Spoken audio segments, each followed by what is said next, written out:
Boa tarde a todos, né? Eu queria agradecer imensamente primeiro a minha equipe aqui da Escola Carlos Alves, eu e a professora Eliane, que estamos gestoras, né? Como eu havia conversado com vocês, é uma honra a gente ter, né, o fato de termos de tantas religiões, né, diferentes e tudo, mas agradecer por respeitar o momento de cada um dentro da unidade, né? E para a gente, como eu coloquei ontem, é uma honra receber a Igreja Católica, que sempre na nossa unidade escolar, a presença do Frei André está sempre aqui com a gente. E hoje, a presença do senhor, Dom Adair, que, como eu disse ontem para a equipe, a gente conversa em alguns momentos, o senhor tem o dom da palavra, o senhor consegue trazer para a gente. Eu acho. Eu fico assistindo as pregações do senhor, tem momentos que eu concordo, que eu estou lá, politicamente, o senhor falando, eu vibro, eu acho muito interessante essa opinião só da Denise, né?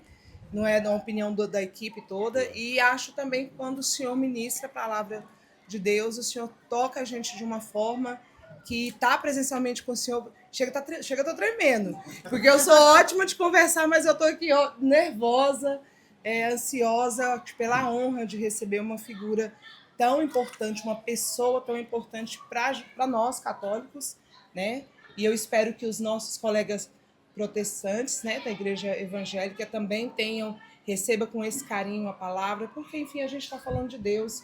E no momento tão conturbado que a gente vive nesse mundo, que a gente vive com as situações, que a gente tem tantas divergências, né, porque cada pessoa é única, sim. Né?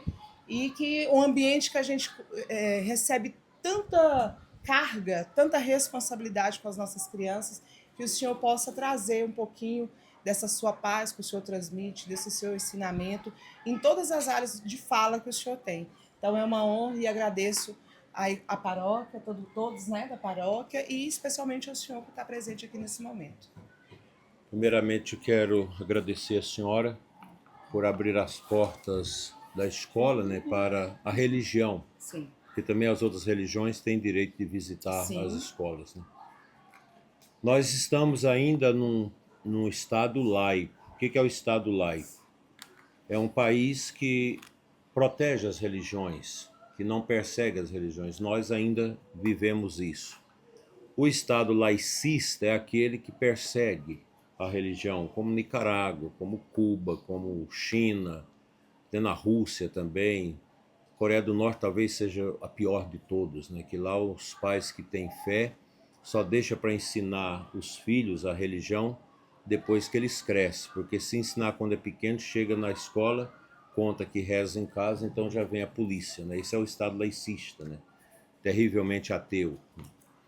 E visitar uma escola é para nós uma grande satisfação, porque a escola, de certa forma, ela é um motor de gerar conhecimentos e ajudar as pessoas a serem alguém na vida, né?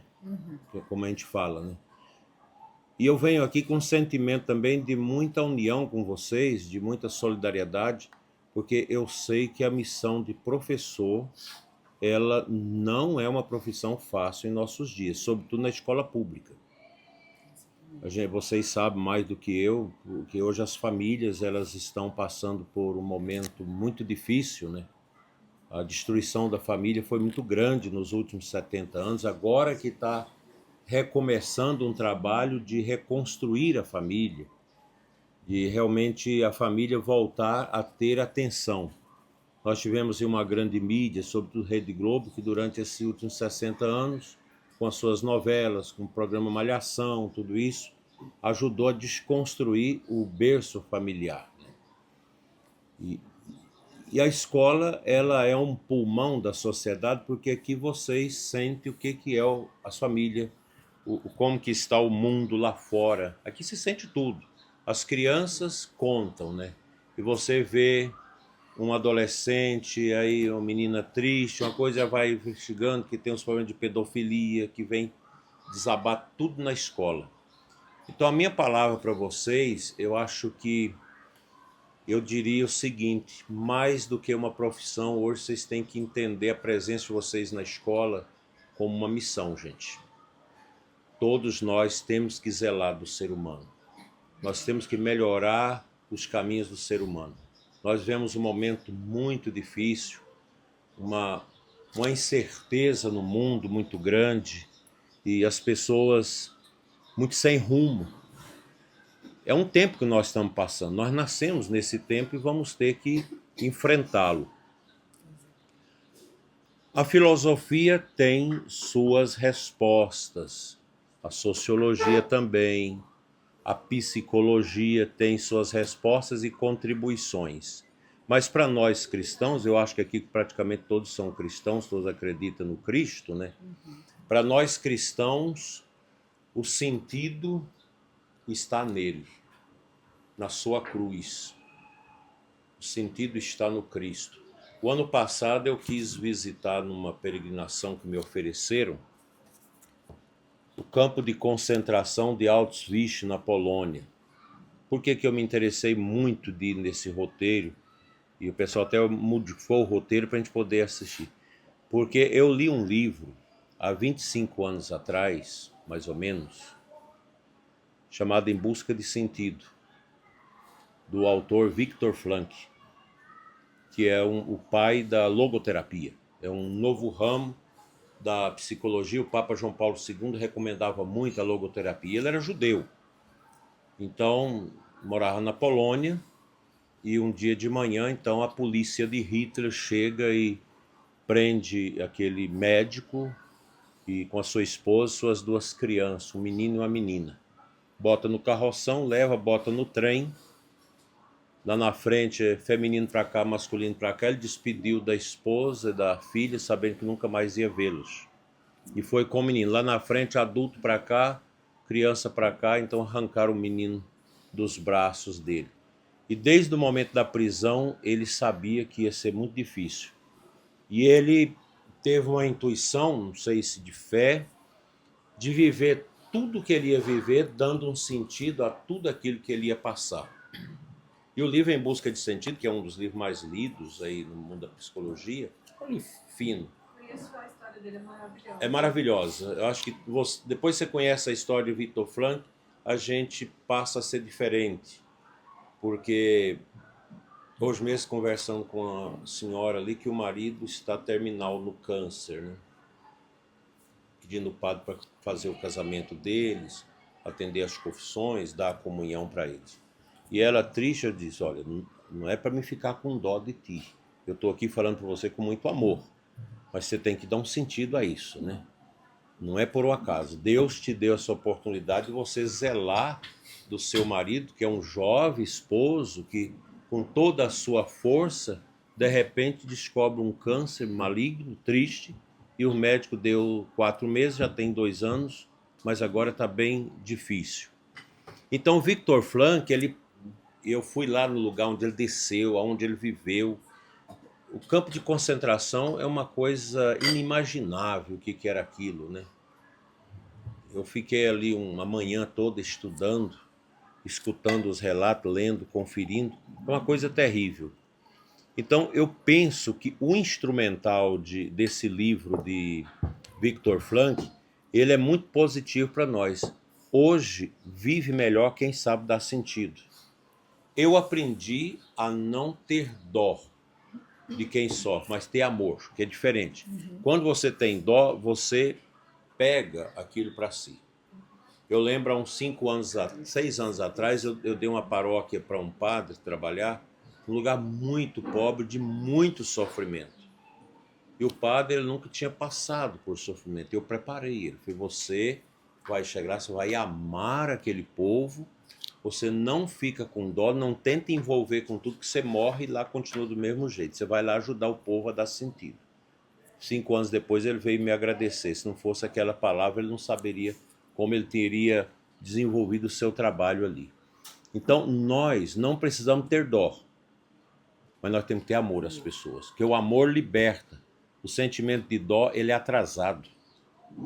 Porque não adianta você... Eu falei para o meu pai, quando ele estava a morrer, com um derrame isquêmico, há 17 anos atrás, eu disse, pai, está aqui sua esposa, que é minha madrasta, meus irmãos, nós estamos todos aqui para te amar. Ninguém está aqui para ter dó do senhor. O senhor vai passar por isso. Aí orei com ele, fiz unção dos enfermos e foi um momento bonito. Porque nós existimos para amar. Essa primeira carta de São João, que é maravilhosa, ela fala do amor. Né? O amor é aquilo que vem do inexplicável. Porque o verdadeiro amor ele não é um sentimento. O amor é algo espiritual, sobrenatural. Aliás, o amor a gente não vê. Ninguém vê o amor. Ninguém pode pegar o amor e colocar num tubo de ensaio, num laboratório e fazer um exame do amor. Você pode ver os gestos de amor, mas o amor mesmo, ele é sobrenatural. Por isso que a Bíblia diz que o amor é a caridade capilar, maior de tudo, né? A fé, a esperança e a caridade. O amor está acima de tudo. Mas para a gente amar, nós também temos que amar a nós mesmos. Eu lembro de uma professora, quando era padre novo ainda, ela me procurou para um atendimento. Uma mulher maravilhosa, mas com grande sofrimento no casamento, o marido muito bom, mas ela tinha algo e depois ela partilhou. Ela foi vítima do abuso sexual quando menina pelo próprio avô. E aquilo foi uma coisa tão dura, tão terrível. E a logoterapia me ajudou a fazê-la dar um sentido àquilo que não tem sentido. E ela se libertou disso. Né? E vocês lidam com muitas crianças machucadas. Sim. Machucadas profundamente, que as nossas famílias hoje não têm estrutura.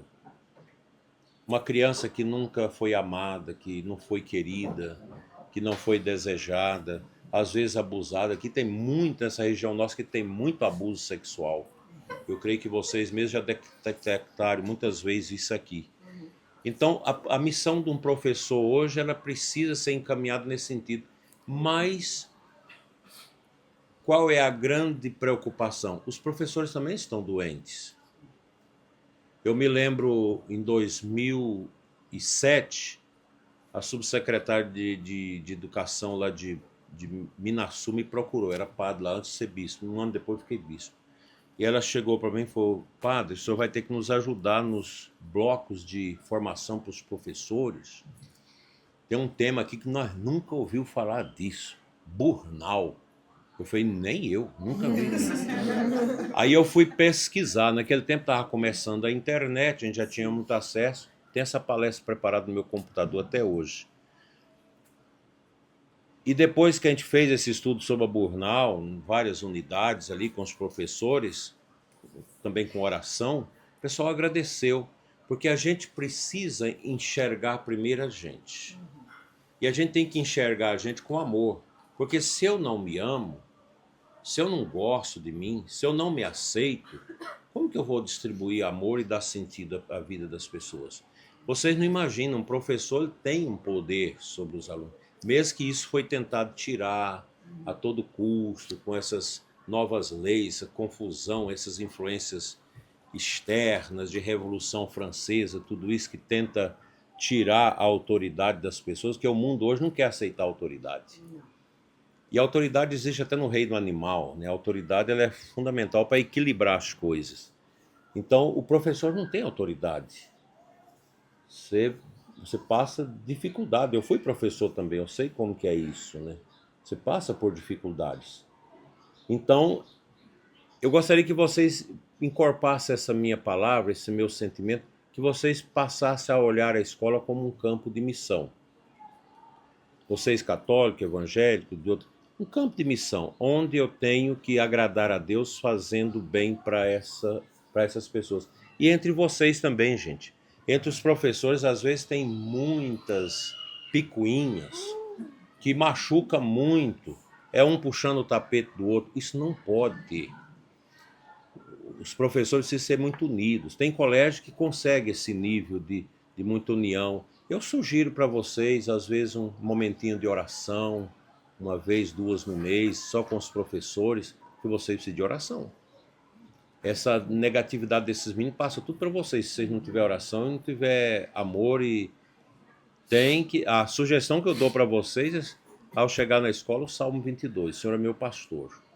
É um salmo que eu aprendi, decorei há mais de 40 anos, eu rezo até várias vezes no dia esse salmo. A gente precisa se armar, porque é muita negatividade. Uma criança que é abusada, crianças que vêm com fome de casa, crianças que têm um pai bêbado, que tem uma mãe esquizofrênica, que tem uma família totalmente desestruturada. Essas crianças são projetos muito machucados. Então a escola pública, ela é complexa. A escola dos ricos, muito complexa também. Porque o mundo rico hoje cria muita alienação parental. Só mexendo com dinheiro, com coiseira, não tem tempo, aí paga tudo pro menino, professor disso, professor daquilo, tudo. Mas não tem a vez o abraço do pai, o abraço da mãe, não tem o colo, né? Um colo de mãe nada paga, né? Minha mãe morreu com 13 anos, mas eu lembro do colo da minha mãe até hoje. Morreu há 50 e tantos anos, ainda lembro do cheiro da minha mãe. Que toda mãe tem seu cheiro, e os filhos gravam isso. Vocês podem lembrar que todo mundo lembra o cheiro da mãe, né? Então a escola, ela é esse lugar de vocês. Eu fico muito feliz de ver vocês aqui, com rostos tão bons, pessoas com grande expectativa no coração. Vamos confiar. E outra coisa, ninguém aguenta ficar sem espiritualidade nesse tempo, não, gente. Tem que ter espiritualidade. Espiritualidade, você tem aquele cantinho na sua casa para você orar, para você ler a palavra, para você conversar com Deus. Quem é católico vai na igreja católica, quem é evangélico vai nas suas igrejas, mas a gente tem que orar. Se nós não tivermos oração, vocês vão entrar numa burnout, que a burnout nada mais é do que você queimar o óleo, o azeite que você tem dentro de vocês. Os mais velhos lembram da lamparina de querosene. Você colocava o querosene, o pavio. Se você não colocar o querosene, o pavio queima e a luz apaga. Esse é o burnout. Você queima, é a exaustão, você queima por dentro. Gasta suas energias. Vocês têm aqui os meninos, que é uma problemática. Vocês têm também os problemas de vocês em família, marido, esposa, filhos, genro, nora, sogro, sogra, tem tudo isso, né? Então todo mundo tem seus perrengues. A gente precisa aprender a surfar por cima disso com tranquilidade. Aí é a oração, aí é a espiritualidade. Que a espiritualidade não dá sentido, que quando você olha para Cristo, para nosso Senhor, é o amor de Deus entre nós. Deus nos amou tanto que nos deu seu Filho amado. Eu procuro me consolar nas dificuldades que encontro ao longo da vida, na cruz, olhando para Cristo e na palavra, né? É nisso que se conhece quais são os filhos de Deus e quais os do demônio. Olha que impressionante que São João fala no capítulo 3 da carta. Como conhecer os filhos de Deus e como conhecer os filhos do demônio. Tem gente que passa a ser a encarnação do mal. Um traficante, ele não está agindo no Espírito Santo. Porque ele está vendendo a morte. Então tem muita gente que é assim. Tudo que não pratica a justiça não é de Deus, como também aquele que não ama o seu irmão. A justiça é fundamental. O que é a justiça? Dar ao outro o que é direito do outro, dar a Deus aquilo que é de Deus e dar a mim aquilo que é meu direito. Por exemplo, cuidar da saúde, beber água para não dar problema nos rins, se alimentar, tudo isso, né? Então a gente precisa ter essas harmonias, porque a vida, meus irmãos, não é fácil viver nesse mundo. Aí quem não é capaz de ter essa dinâmica de Victor Frankl, de dar sentido às coisas, aí você acha mais fácil se enforcar. Você acha mais fácil morrer. Na minha família tem um caso interessante de um tio meu, jovem, que suicidou. Era a paixão da minha mãe, aquele irmão dela, o mais novo, que ela ajudou a criar, a família grande, suicidou. Aí enterramos o tio. E eu, depois de padre, eu era menino, eu descobri que ele não suicidou. Que foi, ele começou a ter caso com a prostituta e a prostituta envenenou ele. Uma pessoa me contou sem saber que eu era parente. Sabe que coisa impressionante? Aí numa reunião de família eu falei, vocês tiram da cabeça, minha avó sofria muito, meu filho ter suicidado. Eu falei, esquece isso porque não foi suicídio, foi um envenenamento. Tem muita gente que suicida, até padre suicida. Eu tenho casos de vários padres que se suicidaram, médicos, juízes, porque é tudo burnout. Que a burnout pega mais professores, padres, controladores de voos e policiais, e médicos plantonistas. Que você queima as suas energias ajudando os outros, né? Então é muito problemático isso.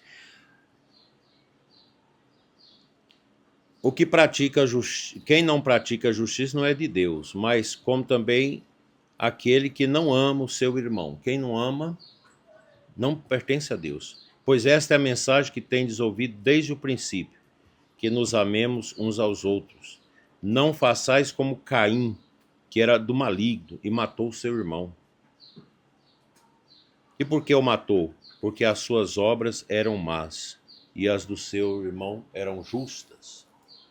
Então a gente precisa saber, minhas obras são boas ou são más, né? Então essa é uma mensagem que eu quero deixar para vocês, assim como pai, como irmão, desejando que vocês não desistam.